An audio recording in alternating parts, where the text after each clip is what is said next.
ఇక రాష్ట్రంలో RR tax పారిశ్రామిక వ్యాపారవేత్తల నుంచి వసూలు చేస్తున్న కాంగ్రెస్ ఆ సొమ్మంతా బ్లాక్ మనీ రూపంలో ఢిల్లీకి తరలింపు.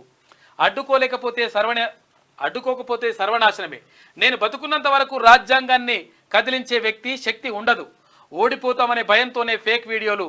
అయితే దాని వెనుక డబుల్-ఆర్ వ్యక్తులు. అయితే ఇన్హెరిటెన్స్ ట్యాక్స్ తీసుకొచ్చేందుకు కాంగ్రెస్ కుట్ర చేస్తూ ఉంది. అదే జరిగితే మీ ఆస్తులను వారసులకు సైతం ఇవ్వలేరు. కాంగ్రెస్ బీఆర్ఎస్ రెండు ఒక్కటే.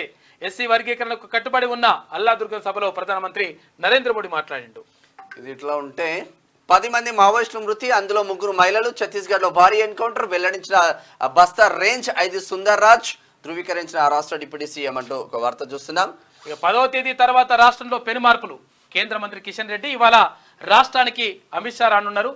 లాల్ దర్వాజా అమ్మవారికి పూజలు, అక్కడి నుంచి శాలిబండ వరకు రోడ్ షో నిర్వహిస్తారు. ఆపై స్టేట్ ఆఫీస్ లో ముఖ్య నేతలతో భేటీ అవుతారు కేంద్ర హోంమంత్రి. ఓల్డ్ సిటీ పైన ఫోకస్ పెట్టిండు, special focus on old city. Operation covert ఎన్నికల తర్వాత చేపట్టేందుకు సర్కార్ ప్లాన్. బీఆర్ఎస్ హయాంలో లబ్ధి పొందిన ఆఫీసర్లపై నిఘా.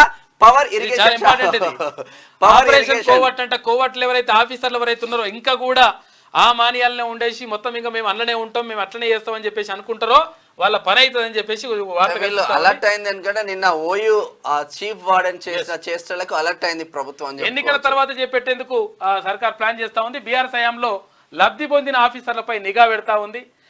పవర్ ఇరిగేషన్ శాఖలతో పాటు మరికొన్ని డిపార్ట్మెంట్లలోనూ ఓయూ చీఫ్ వార్డెన్ ఘటనతో అలర్ట్ అయింది.